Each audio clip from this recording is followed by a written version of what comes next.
Saya mengundang setiap jemaat untuk bangkit berdiri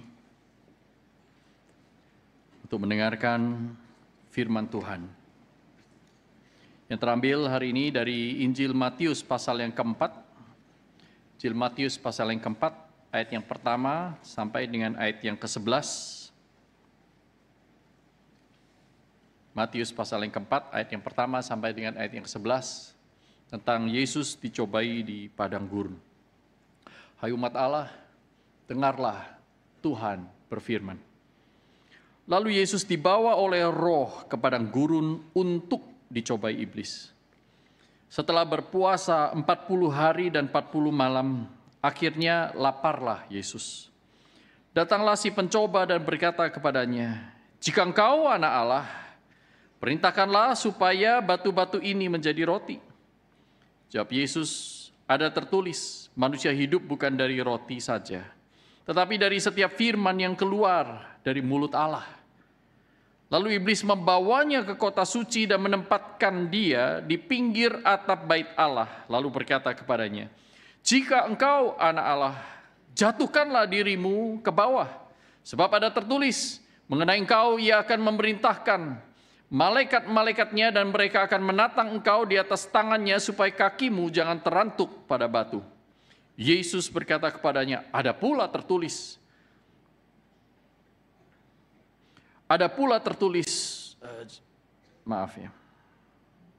janganlah engkau mencobai Tuhan Allahmu. Iblis juga membawanya ke atas gunung yang sangat tinggi dan memperlihatkan kepadanya semua kerajaan dunia dengan kemegahannya. Dan berkata kepadanya, "Semua itu akan kuberikan kepadamu jika engkau sujud menyembahku." Lalu berkatalah Yesus kepadanya, "Enyahlah iblis, sebab ada tertulis engkau harus menyembah Tuhan Allahmu dan hanya kepada Dia sajalah engkau beribadah." Iblis lalu meninggalkan dia dan lihatlah malaikat-malaikat datang melayani Yesus. Mari kita berdoa. Tuhan Allah yang bertahta di atas segala sesuatu, di atas alam semesta, Engkau adalah Raja dan Tuhan kami. Sekalipun terkadang kami tidak menyadari ya Tuhan dan tidak ingin menghidupi fakta bahwa Engkau adalah Raja kami. Namun kami sadar ya Tuhan bahwa di dalam kerajaan-Mu lah pengharapan kami seharusnya bersandar. Dan di atas Engkau sendiri ya Tuhan yang adalah batu karang, Engkau adalah Sang Mesias yang hidup, maka kami menemukan kehidupan yang sejati yang berkelimpahan. Bukan seperti yang dunia ingini, tetapi seperti yang Tuhan rencanakan. Pimpin kami untuk mengerti kebenaran-kebenaran firman Tuhan. Berikan kepada kami kesadaran-kesadaran baru, sehingga hidup kami boleh dipenuhi oleh kemenangan-kemenangan rohani, yang bukan hanya menjadi akal pikiran kami saja, tetapi betul-betul menjadi pengalaman yang berharga, yang mengubah hidup dan membawa banyak jiwa di sekitar kami datang kepada Tuhan. Pimpinlah kami ya Tuhan, pimpinlah hamba-Mu yang lemah dan hina dan penuh dengan kelemahan ini. Di dalam nama Tuhan Yesus Kristus, kami naikkan doa kami. Amin. Silakan duduk.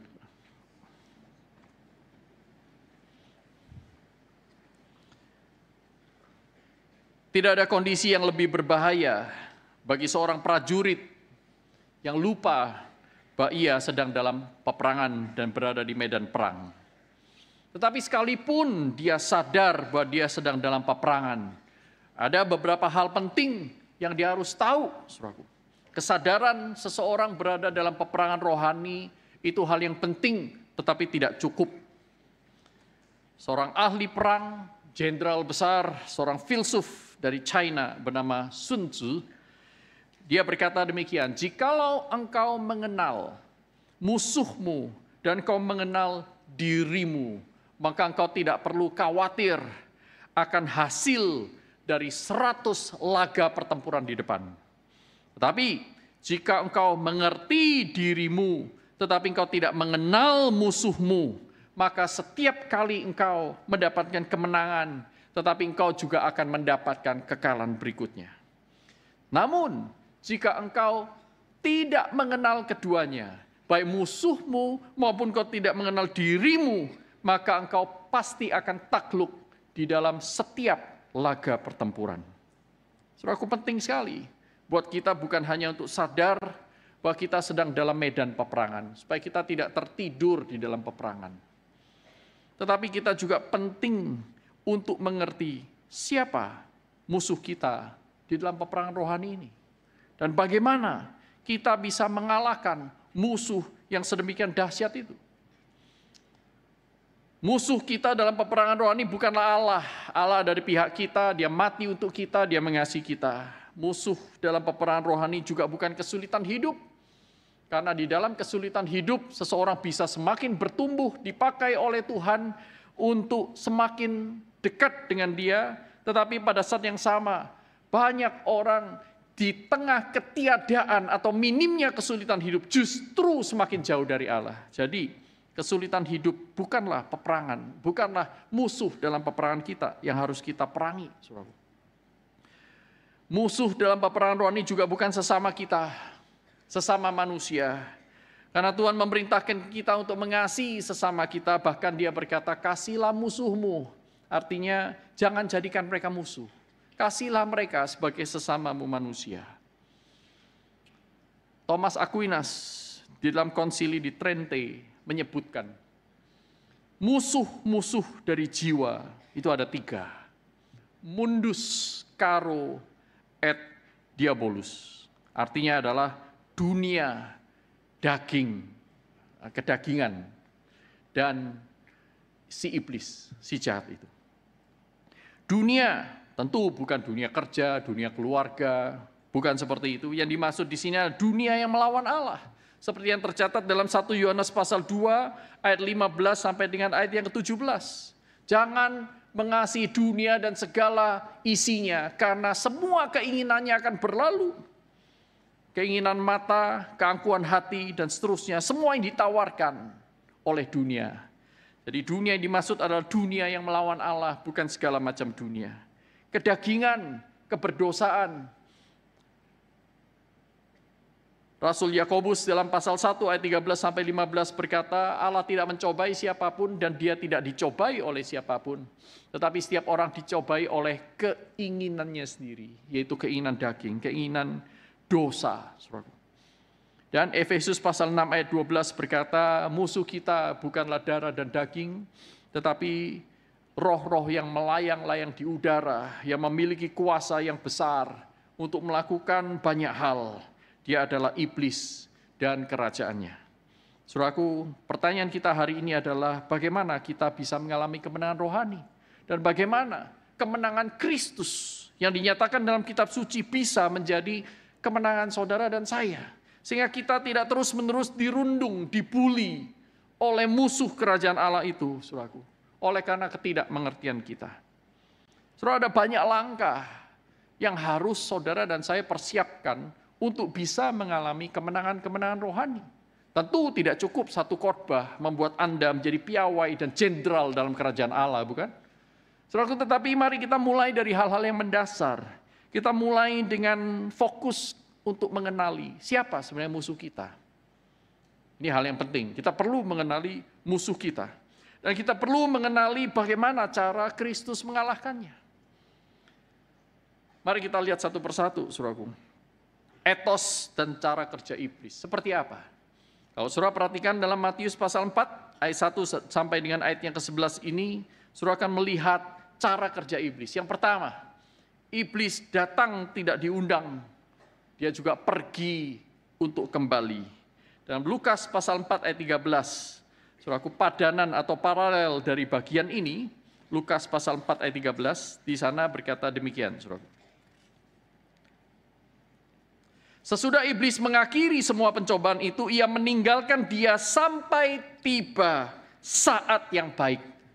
Dia tidak pergi selamanya, tapi iblis akan berusaha untuk terus mencobai Tuhan Yesus. Kalau dia tidak bisa langsung secara frontal, dia akan mencobai murid-muridnya untuk menjatuhkan Tuhan Yesus, dan seterusnya, dan seterusnya.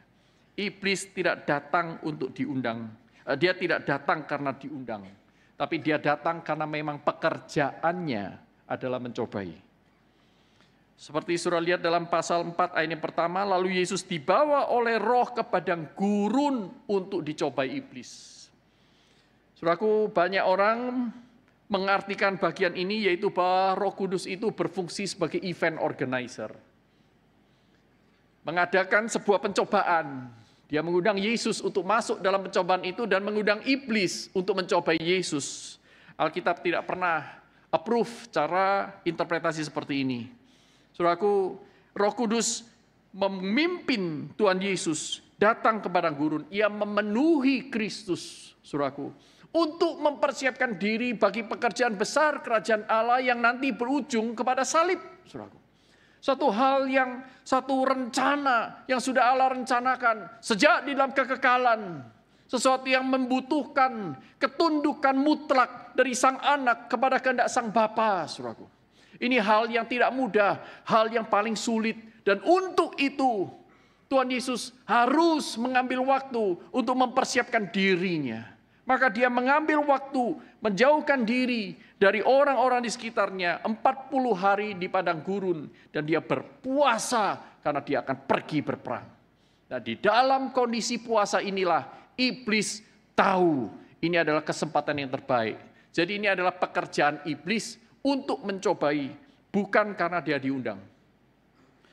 Yang kedua, saudaraku, saudara melihat bahwa iblis menunggu waktu yang baik. Dia menunggu Yesus selesai dibaptis, bukan sebelumnya. Ketika Tuhan Yesus dibaptis, saudara masih ingat apa yang terjadi di sana? Dia keluar dari air, dibaptis oleh Yohanes Pembaptis, kemudian langit terbuka, dan suara Allah Bapa itu bergemuruh disaksikan oleh banyak orang. Dan Allah Bapa berkata, inilah anakku yang kukasihi, kepadanyalah aku berkenan. Saudaraku, ada sebuah approval, ada sebuah inaugurasi, pelantikan. Sekalipun faktanya Yesus adalah anak Allah sejak selama-lamanya, sejak kekekalan. Tetapi diinaugurasi di hadapan manusia yang akan dilayani, yang untuk mereka Tuhan Yesus akan mati di kayu salib. Saudaraku, Tuhan Yesus mendapatkan sebuah inaugurasi, sebuah peneguhan. Dan orang-orang di sana melihat dia adalah anak Allah. Dan pada saat yang sama, dia tunggu. Iblis menunggu Tuhan Yesus sampai dia betul-betul lapar yang paling puncak. Dia tidak menggoda dan mencobai Tuhan Yesus di hari pertama. Bukan pula di minggu pertama, kedua, dan ketiga. Tetapi di minggu yang terakhir. Di saat-saat ketika kelelahan itu memuncak. Ketika emosi itu menjadi capek sekali sebagai manusia. Iblis tahu waktu yang terbaik. Masalahnya adalah, apakah saudara sadar, saudara dan saya tahu kapan waktu yang terbaik untuk kita jatuh? Seringkali kita tidak menyadarinya, dan karena tidak menyadarinya, kita tidak berjaga-jaga. Itulah sebabnya begitu mudah saudara dan saya dikalahkan oleh iblis. Karena iblis tahu saat yang terbaik, saat di mana biasanya kita lengah, tetapi kita justru tidak serius. Kita tidak serius membentengi diri kita. Saudaraku, iblis juga adalah seorang pencoba yang tekun dan kreatif. Tekun dan kreatif. Dia mendapatkan 3 kesempatan dia mencoba Yesus 3 kali pencobaan. Dan dalam 3 pencobaan itu dia membawa Yesus ke 3 lokasi yang berbeda. Dan di dalam tiap pencobaan dia mempunyai siasat yang berbeda-beda pula. 3 kesempatan, 3 pencobaan, 3 lokasi, dan 3 siasat. Very, very crafty. Jangan remehkan iblis. Iblis memanfaatkan justru kedua musuh rohani yang lain. Yaitu keinginan daging. Dan juga kenikmatan dunia dikolaborasi sedemikian rupa, diaransemen untuk menggempur saudara dan saya. Seperti yang dia lakukan kepada Tuhan Yesus. Sangat skillful. Iblis bisa menjatuhkan orang-orang besar, bahkan manusia yang belum pernah berdosa sekalipun, Adam dan Hawa, takluk di bawah siasat iblis. Dia menjatuhkan Nuh, dia menjatuhkan Daud, dia menjatuhkan Musa, the giants of faith. Dia menjatuhkan Abraham, bapak orang beriman. Dia menjatuhkan rasul-rasul. Untuk menjatuhkan saudara dan saya pikir itu sangat-sangat kecil sekali. Gampang sekali menjatuhkan kita. Itulah iblis, sedemikian hebatnya dia. Dan iblis tidak mudah putus asa, saudaraku. Dia terus-menerus meningkatkan intensitas tawarannya. Kalau saudara dan saya tidak jatuh untuk pencobaan kecil, dia akan naikkan pencobaan lebih besar. Sehingga kita melihat kepada Tuhan Yesus bukan hanya dari masalah makan-memakan, lapar, dan kebutuhan sehari-hari, tetapi iblis itu sampai kepada menaikkan tingkat tawarannya, yaitu ketenaran popularitas. Jatuhkan dirimu dari atap bait Allah, maka orang akan melihat engkau, melihat keajaiban itu, mereka akan segera menyembahmu. Dunia ini akan kuserahkan semuanya kepadamu, saudaraku. Intensitas tawaran diberikan oleh iblis untuk menjatuhkan saudara dan saya, seperti yang ia lakukan kepada Tuhan Yesus. Tapi, saudaraku, jangan boro-boro GR. Kapan ya iblis nawari saya seluruh dunia dan kemegahannya? Jangan GR, saudaraku. We are not that good. Kepada Tuhan Yesus, iblis mengeluarkan all out. Kepada saudara dan saya, dia tidak melakukannya. Kenapa? Kalau dia melakukannya itu pemborosan. Tidak usah dikasih seluruh dunia. Dikasih jabatan dikit aja engkau jatuh. Iblis mengatakan demikian kepada kita. Tidak usah jauh-jauh. Dalam penggunaan waktu sehari-hari aja, engkau gampang sekali mengikuti keinginan dagingmu daripada keinginan Allah yang selalu ingin engkau mendekat kepadanya. Kadang-kadang, saudaraku, manusia jatuh tanpa dicobai iblis. Dia dicobai oleh keinginannya sendiri. Cukup. Jadi jangan kira, ini pasti karena iblis. Ini pasti karena iblis. Jangan memfitnah dia.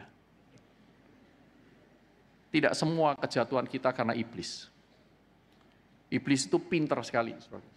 Dia hemat, sangat efektif menggunakan resources yang ada. Saudara, mari kita lihat 3 strategi iblis. Ada 3 target utama yang ia ingin capai lewat pencobaan kepada Tuhan Yesus ini. Pencobaan yang pertama, yaitu berusaha menarik Yesus dari rel yang benar, yaitu doing the right thing. Pencobaan yang kedua berkaitan dengan doing the right way. Pencobaan yang ketiga adalah doing in the right direction. Seperti apa? Mari kita lihat satu persatu. Pencobaan pertama, iblis berkata di padang gurun itu dengan sceneries, ya, dengan pemandangan yang semuanya itu gersang mungkin, saudaraku, di padang gurun, panas, tidak ada booth yang jual es krim di sana, saudaraku. Iblis berkata begini, jika engkau anak Allah, perintahkanlah supaya batu-batu ini menjadi roti. Jika engkau anak Allah, engkau kan tahu engkau anak Allah. Ya, sekarang jika engkau betul-betul tahu engkau anak Allah, dan jika engkau anak Allah betulan, jika engkau anak Allah betulan, ubah saja batu-batu ini menjadi roti, kan kamu lapar. Saudaraku, apakah ini masalah mengubah batu menjadi roti? Apakah ini masalah makanan? Kalau itu masalah makanan, saudaraku, mungkin jawaban Tuhan Yesus bukan seperti yang kita baca di dalam ayat selanjutnya itu. Dalam ayat yang keempat. Tuhan Yesus menjawab, ada tertulis manusia hidup bukan dari roti saja, tetapi dari setiap firman yang keluar dari mulut Allah. Saudaraku, Tuhan Yesus menjawab apa yang sedang dituju oleh iblis, yaitu seolah-olah iblis itu ingin mengatakan begini, ayo, lakukanlah segala sesuatu yang kau mau dan kau memang butuhkan. Selain dari apa yang dikehendaki Tuhan, lakukan whatever, do whatever. As long as it is not the right thing, do it. Kamu butuh loh. Manusia butuh seks, ayo kita seks bebas. Manusia butuh makan, ayo kita makan sebisa-bisanya. Kita punya duit, kita bisa lakukan segala sesuatu tanpa kita bertanya, is it the right thing to do? Saudaraku, Tuhan Yesus berkata, manusia hidup bukan dari roti saja, tetapi dari setiap firman yang keluar dari mulut Allah. Memang betul manusia mempunyai kebutuhan untuk makan. Tetapi makan itu pun harus sesuai dengan kehendak Tuhan. Itulah sebabnya dalam Yohanes pasal 4 ayat 34 Tuhan Yesus berkata, makananku ialah melakukan kehendak Bapa di surga yang mengutus aku. Makananku ialah melakukan kehendak Bapa. Engkau ingin aku mengubah batu menjadi roti, gampang. Engkau ingin aku tidak lagi merasakan lapar, gampang sekali buat Tuhan Yesus. Dan memang bukan itu yang dimaksud oleh iblis. Tetapi iblis ingin supaya Tuhan Yesus exercise authority-nya di luar kehendak Allah. Saudara, ini pencobaan yang very crafty, pencobaan yang sangat-sangat lihai. Tidak langsung, saudaraku, tetapi mengorkestrasi hal-hal yang lain supaya kita itu mudah tercobai. Saudara, iblis sering berkata kepada kita, lihat keadaan kamu, kasihanilah dirimu lah. Kau itu orang yang miskin. Lihat keluargamu, sama sekali tidak harmonis. Jadi kalau kamu yang dari keluarga miskin tidak harmonis ya, seperti itu, kamu melakukan hal itu, bolehlah, boleh. Orang akan mengerti, orang akan maklum. Karena kamu memang, maaf, tidak punya modal untuk menjadi orang yang baik. It's okay, do it whatever you want. As long as it is not the right thing. Perhatikan ya, cara iblis mencobai manusia. Dia sudah terapkan kepada Tuhan. Dan mungkin dia akan menerapkan kepada Anda, sekalipun dengan kalimat yang slightly different, kalimat yang berbeda. Saudaraku, iblis berusaha menarik kita, memisahkan antara hidup rohani kita dengan hidup sehari-hari. Hidup rohani kita dengan kebutuhan hidup kita. Iblis berusaha untuk melakukan ekskarnasi. Ekskarnasi, memisahkan. Memisahkan. Pada saat Kristus berinkarnasi, dia mempersatukan Allah yang tidak terlihat dengan daging yang terlihat. Nah, iblis berusaha untuk memisahkan keinginan Allah dengan keinginan daging. Keinginan daging jalanlah sendiri di luar keinginan Allah. Soal ini strategi pertama, tujuannya adalah supaya kita atau supaya Tuhan Yesus not doing the right thing. Di luar kehendak Allah. Yang kedua, iblis gagal, tapi dia tidak pernah berhenti. Dia mencoba lagi. Nah, kali ini dia kreatif. Dia membawa Yesus ke tempat yang lain. Dia bawa Yesus ke atap bait Allah. Atap bait Allah itu dibawa ke tempat yang tinggi, kira-kira 40, 30, 40 atau lebih ya, meter, saudaraku, tingginya. Dan kemudian di sana dia berkata, jika engkau anak Allah, jatuhkanlah dirimu ke bawah. Sebab ada tertulis. Sebab ada tertulis bahwa ia akan mengenai engkau, ia akan memerintahkan malaikat-malaikatnya dan mereka akan menatang engkau di atas tangannya supaya kakimu jangan terantuk pada batu. Wah, luar biasa. Pencobaan pertama hanya masalah makanan dan dari sana berusaha untuk menggeser Tuhan Yesus dari kehendak Tuhan. Maka yang kedua, iblis mulai taruh dia di bait Allah. Sekarang iblis seolah-olah berkata, oke, melakukan kehendak Tuhan, aku paham, it's okay melakukan kehendak Tuhan. Nah, melakukan kehendak Tuhan supaya apa? Supaya engkau banyak pengikut kan? Supaya engkau dianggap engkau ajaib, banyak orang terpesona oleh apa yang engkau bisa lakukan, yang orang lain tidak bisa lakukan. Sehingga orang mengikut engkau kan? Aku bantu, aku kasih ide. Bagaimana kalau engkau melakukannya dengan cara ini? Ditaruh di atap bait Allah, jatuhkan dirimu dan kamu lihat di sekitar ini. Orang-orang Farisi, ahli Taurat, imam-imam kepala itu rajin. Kau lihat tuh mereka berlalu lalang. Beberapa penjual hewan-hewan korban juga ada di sana. Dan lihat, hey, lagi banyak orang nih. Ini kesempatan yang baik. Do it. Kenapa? Karena Allah akan menatang engkau. Malaikat-malaikatnya tidak akan membiarkan engkau untuk terantuk pada batu. Jadi waktu engkau jatuh, engkau akan mendarat dengan graceful. Orang-orang akan melihat, wah takut, wah siapa ini, wah orang gila. Sampai ketika engkau mendarat dengan kaki yang sangat anggun dan elegan. Orang akan mulai melihat, siapakah dia? Aku mau ikut dia. Dia nabi yang baru. Kau gak perlu repot-repot. Nggak perlu sampai berusaha dirajam batu oleh orang lain. Nggak perlu sampai engkau harus konflik dengan orang Farisi dan ahli Taurat. Ya kan? Nggak usah. Demonstrasikan saja. Cepat, cespleng. Ini Yerusalem. Dari Yerusalem, berita itu akan menyebar kemana-mana, bahkan ke seluruh dunia. Dengan kata lain, iblis ingin mengajak Tuhan Yesus untuk keluar dari cara Tuhan. Oke, kamu boleh melakukan hal yang baik, tapi gimana kalau pakai caraku? Iblis seolah-olah berkata demikian, do what God wants, as long as you do it my way, or your own way, not God's way. Itulah sebabnya jawab Tuhan Yesus yang menyadari siasat ini, Tuhan Yesus langsung berkata, jangan mencobai Tuhan Allahmu. Ada tertulis.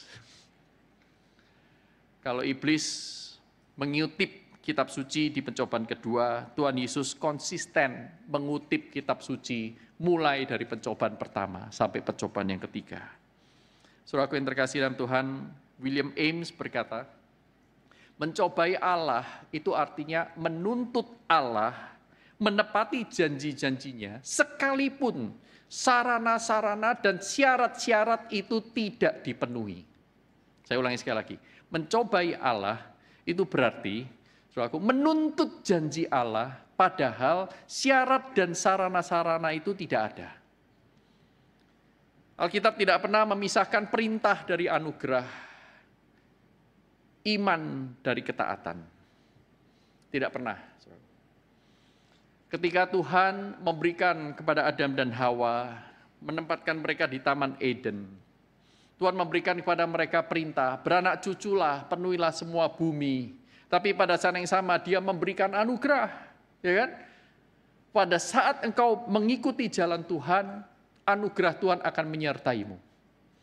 Semua buah di taman ini boleh engkau makan, asal satu buah itu jangan, buah pengetahuan baik dan jahat. Mazmur 23, Tuhan adalah gembalaku, tak akan kekurangan apa-apa. Tak akan kekurangan aku. Saudaraku, banyak orang suka ambil janji Allah, tidak mau lakukan bagiannya. Loh, katanya Tuhan itu, kalau kita itu percaya kepada Tuhan, maka kita tidak akan kekurangan apa-apa. Dari mana kamu lihat itu? Mazmur 23. Ya, pertanyaannya adalah, apakah engkau sudah menjadikan Tuhan gembalamu? Gembala itu artinya di depan, kita di belakang. Domba mengikut gembala, bukan gembala mengikut domba. Kalau domba mengikut gembala, maka dia tidak kekurangan apa-apa. Banyak orang Kristen hanya sampai pada tahap mengklaim janji, tetapi lupa bahwa janji itu tidak diberikan kepada semua macam orang. Janji itu hanya diberikan kepada mereka yang setia berada di jalan Allah. Bukankah Yesus akan menyertai kita sampai selama-lamanya? Matius 28 ayat 20. Oh iya, janji itu diberikan, tapi jangan lupa. Itu diberikan kepada mereka yang pergi dan memuridkan segala bangsa. Oh, gereja kami dipenuhi oleh Tuhan, disertai oleh Tuhan. Maaf, gerejamu itu memuridkan segala bangsa enggak? Mengutus orang enggak? Atau hanya mengumpulkan orang? Ketika Tuhan minta mengutus, kita hanya mengumpulkan. Kita ada di jalan Tuhan enggak? Saudaraku yang terkasih dalam Tuhan, itulah yang dipakai oleh iblis dalam Mazmur 91 itu. Iblis hanya mengutip sebagian kitab suci, bahwa dia akan memberikan malaikatnya, engkau tidak akan terantuk oleh batu, engkau akan dilindungi. Tapi jangan lupa, Mazmur 91 ayat 1 dan ayat 9, itu menunjukkan siapa yang akan menerima janji itu, yaitu mereka yang berlindung di bawah naungan Tuhan. Mereka yang menjadikan Tuhan adalah sebagai tempat persemayamannya. Bukan orang yang berada di luar Tuhan. Bukan orang yang sedang menjalankan kehendaknya sendiri. Bukan. Maka Tuhan Yesus dengan tepat, dengan jelas dan singkat, tidak basa-basi, dia langsung berkata, jangan engkau mencobai Tuhan Allahmu. Jangan engkau menarik aku untuk mencobai Tuhan. Aku tidak akan mencobai Tuhanku. Tuhan ingin aku melewati jalan salib, aku akan lewati. Karena di sanalah rahmat Tuhan itu diberikan. Percobaan yang ketiga. Dia membawa Tuhan Yesus ke tempat yang lebih tinggi. Tawarannya dinaikkan, saudaraku. Semua itu yang kau lihat akan kuberikan kepadamu jika engkau sujud menyembah aku. Oke, engkau ingin melakukan pekerjaan Allah, ya. Engkau ingin melakukannya dengan benar, boleh. Tetapi engkau menyembah aku, semuanya akan kulancarkan. Aku tidak akan memberikan oposisi apa-apa. Aku tidak akan melawan engkau, aku tidak akan melanggar engkau, aku tidak akan mengganggu murid-muridmu, asal satu, engkau menyembah aku.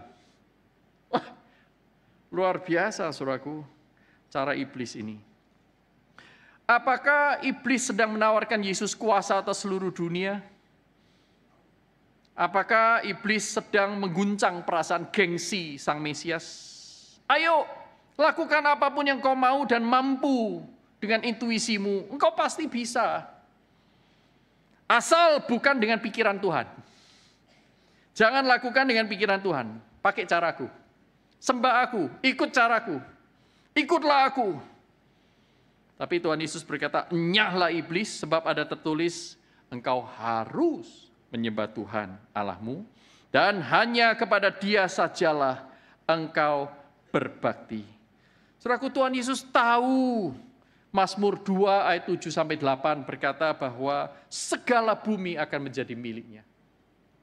Tuhan Yesus juga tahu bahwa kerajaan dunia akan menjadi kerajaan Tuhan. Sebagaimana tercatat dalam Wahyu 11 ayat 15.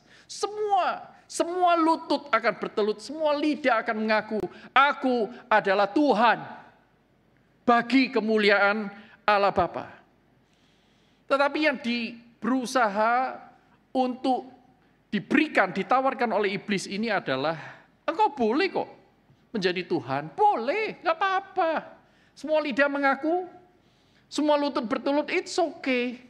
Tapi engkau berlutut, sembah aku satu kali, semuanya akan terjadi. Nggak perlu lewat salib, nggak perlu lewat mahkota duri, tidak perlu lewat cemoohan orang, tidak perlu lewat penghinaan, tidak perlu dicambuk 39 kali.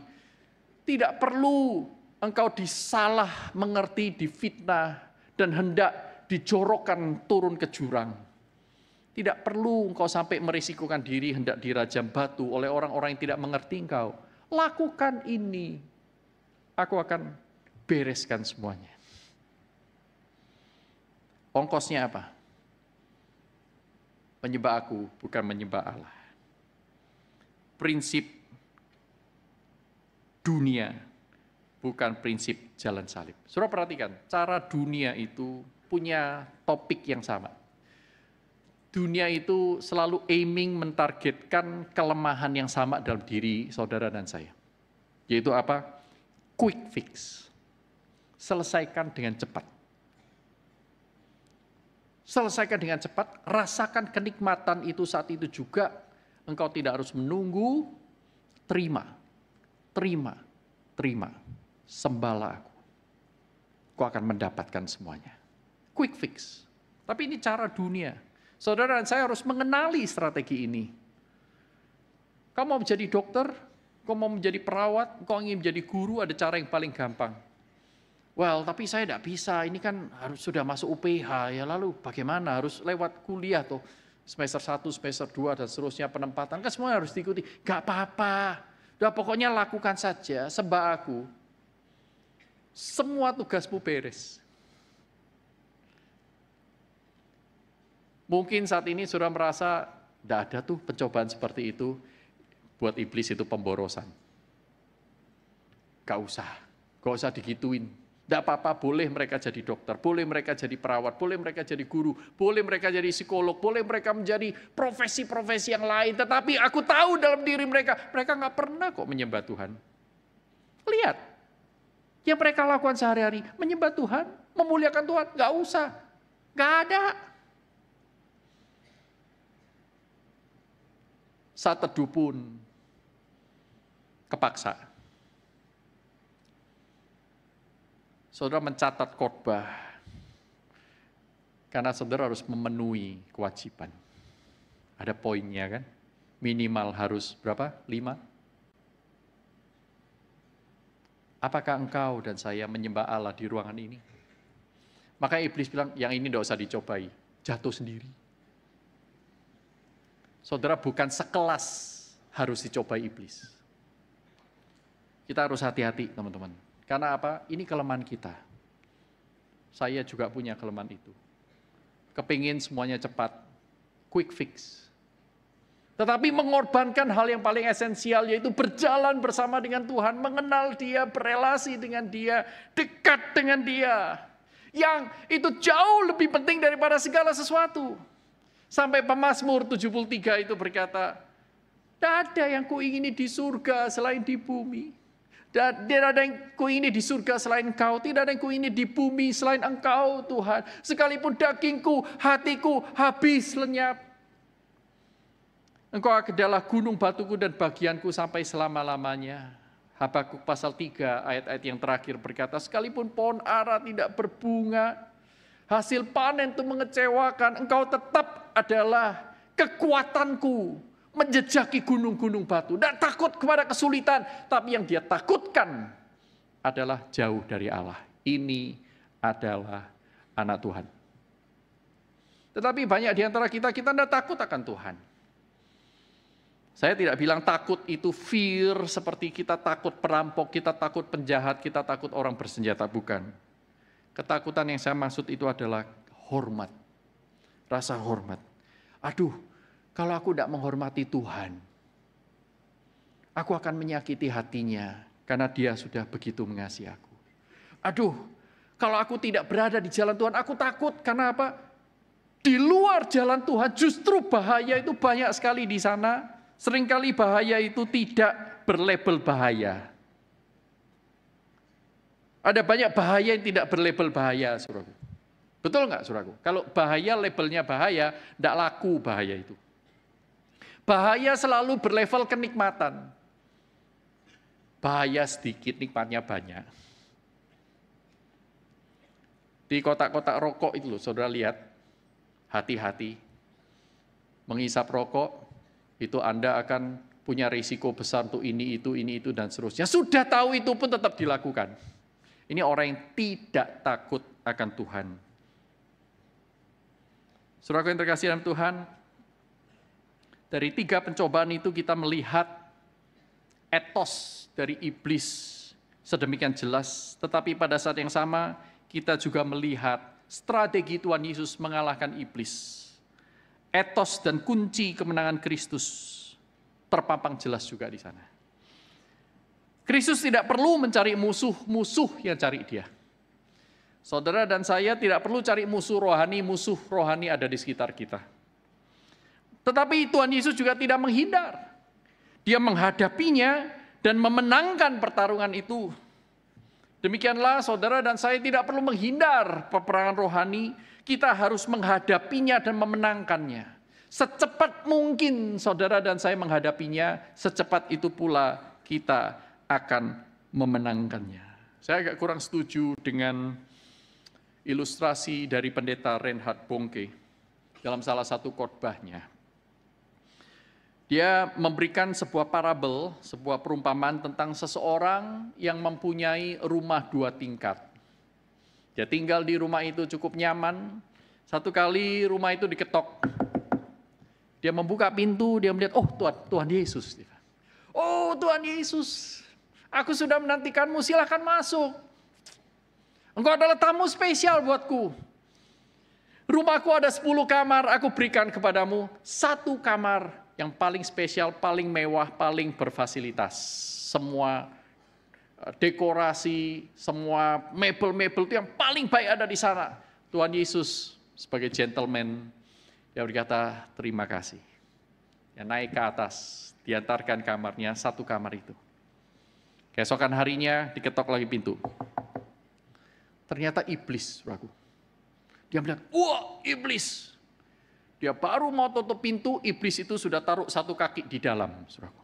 Pintu itu tidak bisa tertutup, lalu iblis itu dengan kuat membukanya, masuk di dalam, bergulat, bertarung. Wah, tarung peperangan terjadi. Dengan susah payah akhirnya, saudaraku, seorang laki-laki ini memenangkan pertarungan itu, tetapi dengan luka parah, iblis itu terusir. Lalu dia heran sekali. Dia mulai protes kepada Tuhan Yesus. Tuhan Yesus, kenapa engkau tidak menolong aku? Apakah engkau tidak care terhadapku? Mengapa engkau diam saja? Lalu Tuhan Yesus berkata, engkau hanya memberikan aku satu ruang di atas. Engkau bertarungnya di bawah. Oh, saya tangkap maksudmu. Oke, kalau begitu sekarang semua lantai atas itu adalah milikmu. Tuhan Yesus dengan sopan berkata, oke, terima kasih. Besoknya ketok lagi. Iblis lagi, saudaraku. Dia mau tutup lagi, nggak bisa. Iblis taruh satu kaki di antara pintu, masuk lagi, bergulat lagi, setengah mati lagi, compang-camping lagi, setengah mati, saudaraku. Akhirnya iblis itu keluar. Dan laki-laki ini berkata, aduh Tuhan, kenapa engkau nggak tolong lagi? Why? What happened? Apakah engkau tidak mempedulikan aku? Apakah engkau berhenti mengasihiku? Kemudian Tuhan Yesus berkata, engkau hanya memberikan aku lantai atas. Oh, aku tangkap. Sekarang, semua rumah ini milikmu. Semua rumah ini milikmu. Tuhan Yesus berkata, ya seharusnya seperti itu. Bukan aku tinggal di rumahmu, tetapi kamu tinggal di rumahku. Besoknya lagi, ketok pintu lagi. Iblis ketok pintu, tapi kali ini yang membukakan bukan orang itu. Yang membukakan Tuhan Yesus. Tuhan Yesus buka, ada apa engkau di sini? Oh, ini bukan rumah dia, bukan. Ini rumahku. Maaf, saya salah ketok, pergi iblis. Saya tidak setuju dengan parabel ini.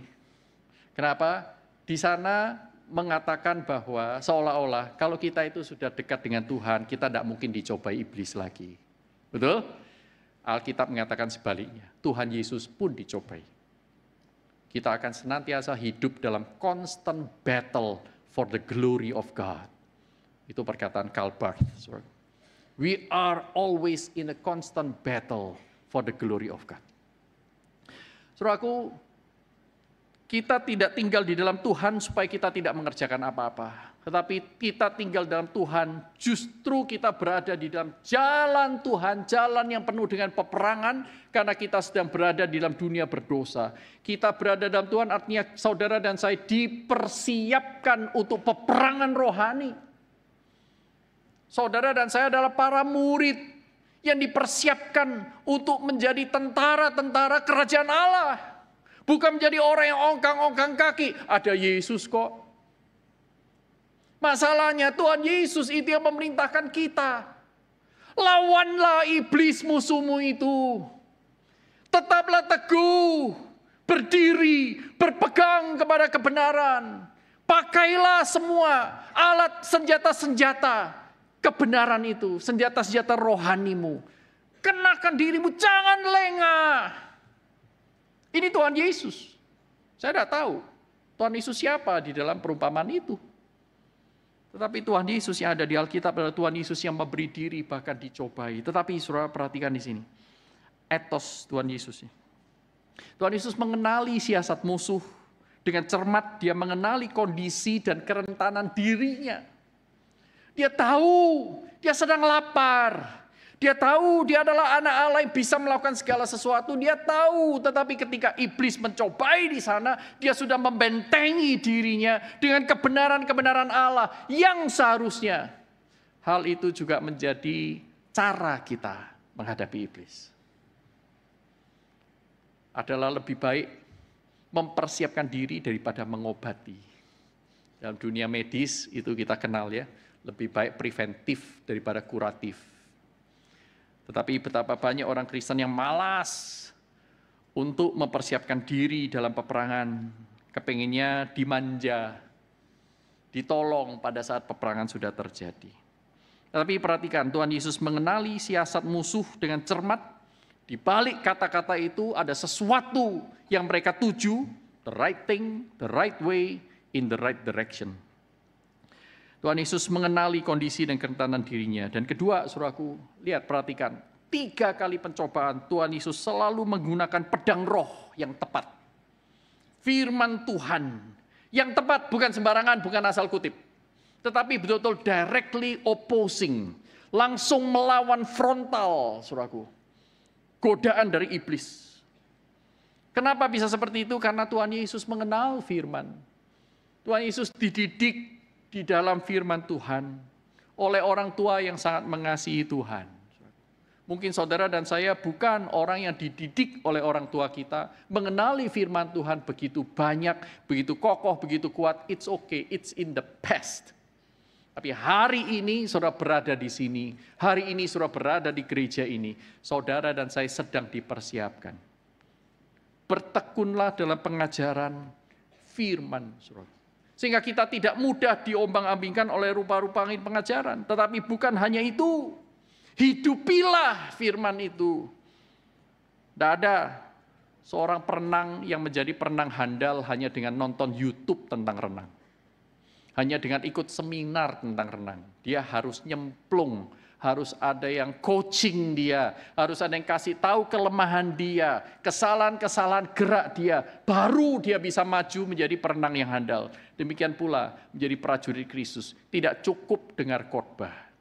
Dia perlu dimuridkan, seperti Kristus memuridkan para muridnya. Maka para muridnya bisa mengalahkan serangan-serangan iblis.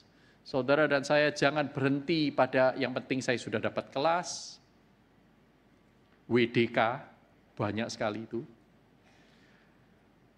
Jangan cuma, oh saya sudah dapat khotbah, Wednesday Chapel, Sunday Chapel. Saudaraku, itu baru pengetahuan, saudara harus melakukan. Perlu ada komunitas yang menolong Anda, melatih Anda untuk melakukannya. Baru Anda dan saya menjadi prajurit yang kuat. Bisa menggunakan pedang roh yang tepat. Dan berikutnya adalah Tuhan Yesus tidak lengah. Dia segera lawan.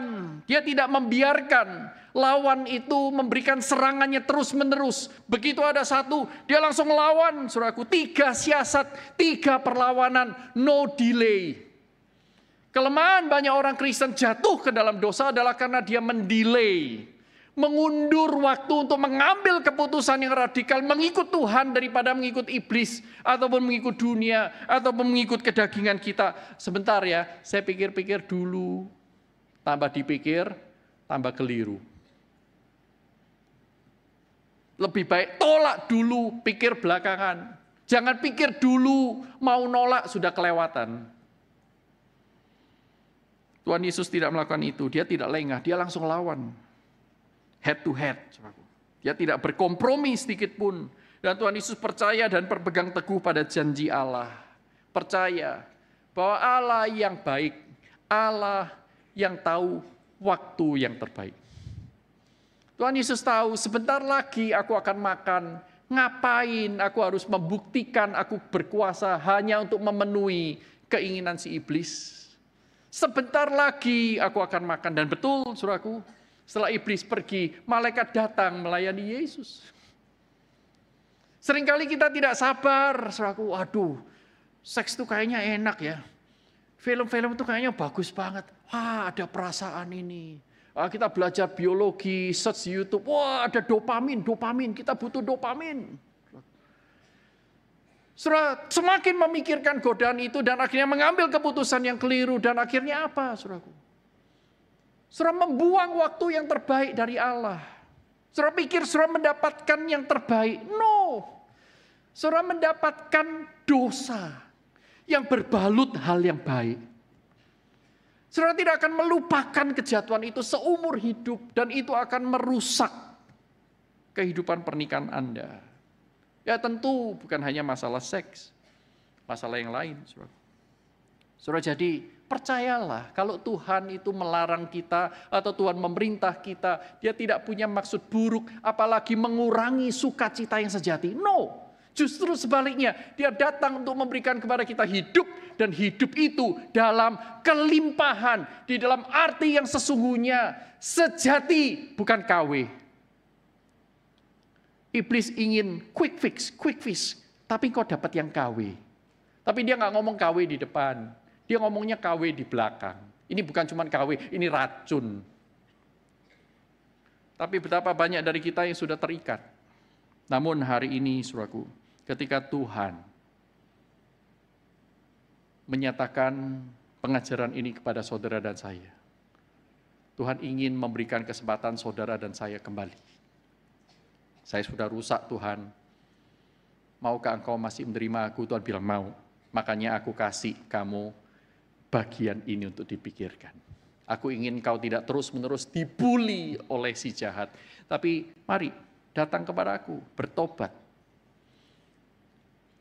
Aku akan mengubahmu. Seperti Tuhan Yesus sudah mengampuni para murid. Saudaraku, dan luar biasa ya, semakin saya menyadari, wah, ini iblis salah perhitungan. Saya bersorak-sorai, saudaraku. Saya berharap saudara juga bersorak-sorai. Iblis bilang, wah, kalau Yesus jatuh, kepalanya jatuh, yang lain ikut jatuh. Tidak apa-apa. Aku sudah menjatuhkan Abraham, aku sudah menjatuhkan Musa, aku sudah menjatuhkan Daud. Biar Yesus jatuh juga dicatat di seluruh dunia, sehingga orang akan meragukan Injil itu. Tuhan Yesus menerima tantangan itu, oke, try it. Dan Tuhan Yesus 3 kali mengalahkan iblis itu, bahkan seumur hidupnya, sampai mati di kayu salib, bangkit dari kematian. Naik ke surga, sampai Rasul Paulus itu berkata, hai maut, di manakah sengatmu? Kamu sudah tidak bisa menang lagi. Tuhan Yesus sudah membukakan kepada kita semua kunci untuk mengalahkan musuh terbesar di dunia ini. Tidakkah kita seharusnya bersorak-sorai? Sorak-sorai, saudaraku. Yes! Ada cara untuk menang. Pertanyaannya adalah, maukah saudara menang atau saudara menikmati menjadi a loser? Mari kita tundukkan kepala, kita merenungkan.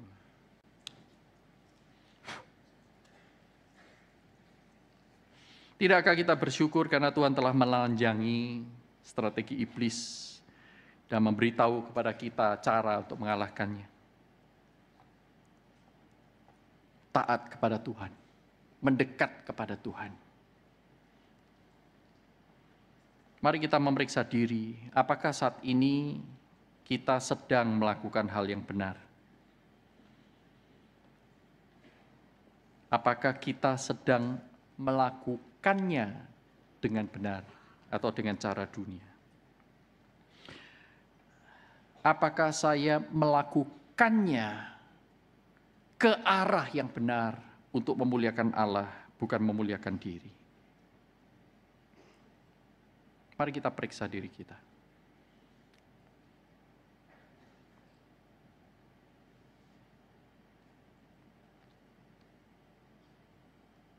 Tuhan Yesus memberikan kepada kita prinsip. Engkau harus menyembah Tuhan Allahmu dan hanya kepada Dia sajalah engkau berbakti. Saudara, dalam nama Tuhan, nyatakan saat ini juga, di pihak manakah Anda saat ini dalam peperangan rohani? Tidak ada tempat netral. Saudara menjadi musuh Allah atau saudara menjadi sekutu Allah? Di manakah Anda akan berada mulai hari ini?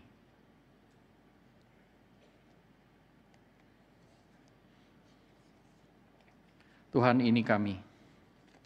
Ampuni kami jika selama ini kami diperdaya oleh iblis, oleh dunia maupun oleh keinginan daging kami yang memberikan kepada kami kenikmatan sementara, rasa aman, rasa nyaman, memenuhi idealisme maupun mimpi-mimpi kami yang duniawi. Kami sudah termakan oleh hasutan dari musuh-musuh-Mu, Tuhan. Tapi kami bersyukur kami boleh disadarkan lagi dan bahkan dibekali oleh Tuhan prinsip-prinsip dasar untuk bisa mengalami kemenangan yang sudah disediakan dan diteladankan oleh Kristus. Tuhan, tolong kami untuk mengambil pihak yang benar, yang mendatangkan kehidupan, sukacita, damai sejahtera yang abadi. Bukan kenikmatan sementara yang membawa kami kepada maut. Tolong kami memilih kepada siapa kami akan bersekutu. Kepadamu sajalah kami serahkan hidup kami, Tuhan. Di dalam nama Tuhan Yesus Kristus, Juru Selamat kami yang hidup, kami naikkan doa kami. Sahabat-sahabat Allah, katakan, amin.